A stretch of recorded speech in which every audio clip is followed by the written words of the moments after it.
They were not born to rule the world, they were destined to. From humble beginnings on the banks of the Tiber River, the Roman Republic emerged, not as an overnight conqueror, but as a relentless force that carved its empire from the heart of Italy. Their path to dominance was paved with grit, cunning, and the blood of countless battles. This is the story of Rome's conquest of Italy, a saga of survival, ambition, and unyielding willpower. All roads lead to Rome. This famous phrase didn't spring from the ether, it was earned, battle by battle, as the Roman Republic transformed from a fledgling city-state to the master of the Italian peninsula. But this conquest wasn't a quick rise. It was a painstaking journey of bloodshed, strategy, and innovation, one that spanned centuries and shaped the destiny of an empire that would dominate the known world. Rome's story begins inauspiciously. The city was just one of many in ancient Italy, a region brimming with rival powers, like the Etruscans in the north, the Samnites in the hills, the Greek colonies in the south, and barbarian tribes to the north. The Republic, born in 509 BCE after the overthrow of the last Roman king, faced threats from every direction, yet, through sheer determination and the knack for learning from failure, Rome laid the groundwork for what would become one of history's most influential civilizations. Rome's first major test came from its own neighbors, the Latin League. These were cities with shared traditions, languages, and ambitions. Once allies, the Latins grew wary of Rome's rising power and sought to check its ambitions. The Latin War erupted, and Rome's survival was on the line. This wasn't just a contest of swords, it was a battle of ideologies. The Latins wanted equality, but Rome was determined to lead. In a decisive series of confrontations, including the critical Battle of Tryphonum, Rome crushed the League.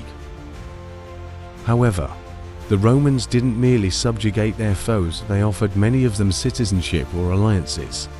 This was Rome's genius, turning enemies into allies and creating a foundation of loyalty that would secure their future campaigns. It wasn't just a military victory, it was a masterstroke of diplomacy. If the Latins tested Rome's resolve, the Samnites tested its mettle. The Samnites were fierce mountain warriors, experts in guerrilla tactics, and they controlled the heart of Italy. Their resistance to Rome came in three grueling wars. First Samnite War 3433-41 BCE. Rome's initial clash with the Samnites was over control of the rich Campanian plains. Though inconclusive, it set the stage for a much larger conflict. Second Samnite War 326-304 BCE. This war revealed Rome's capacity for both humiliation and resilience. The infamous defeat at the Battle of the Caudine Forks in 321 BCE saw an entire Roman army trapped and forced to march under a symbolic yoke of submission. Instead of breaking Rome, this humiliation galvanized it.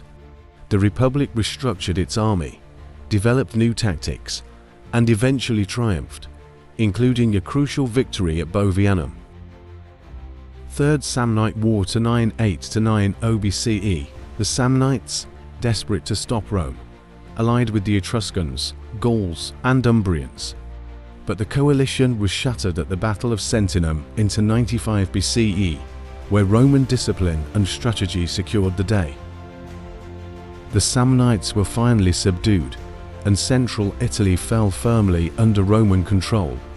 These wars taught Rome to adapt, persevere, and think strategically, a lesson that would define their future conquests. The final act in Rome's conquest of Italy came with the arrival of a foreign King Pyrrhus of Epirus.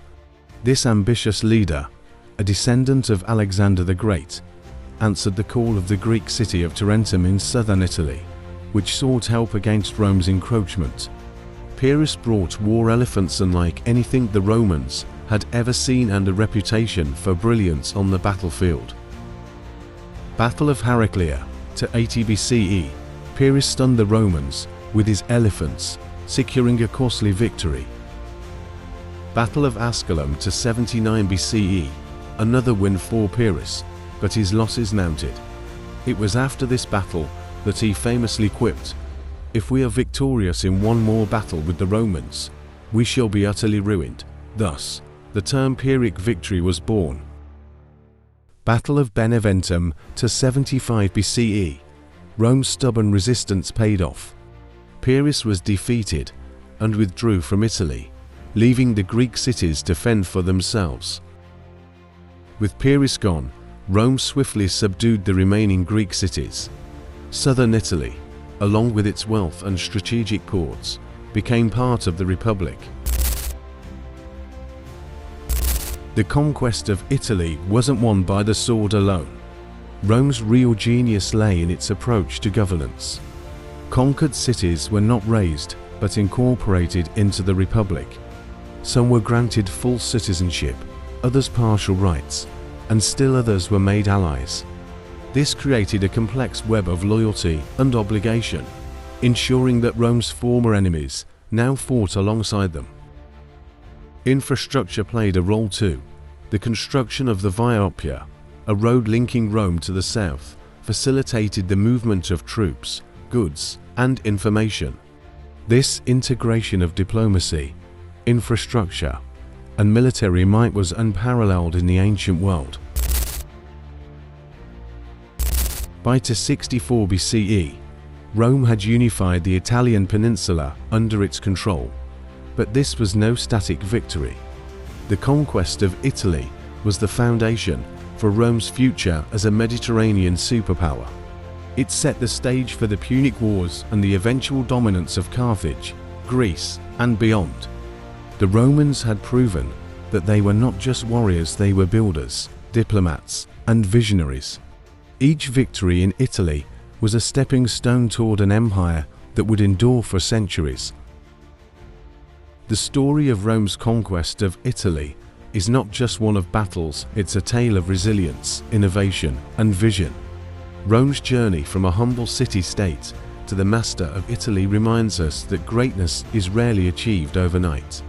It is earned, one step at a time, through perseverance, adaptability, and the belief in a destiny larger than oneself. If you enjoyed this dive into history, make sure to like, comment, and subscribe to History Oorlog. Share your thoughts, what's your favorite moment in Rome's rise to power? And stay tuned as we continue to explore the battles, leaders, and decisions that shaped the ancient world. Thank you for joining us on this journey through Rome's incredible rise. If you enjoyed this story, we'll bring you more parts of the conquest of Italy.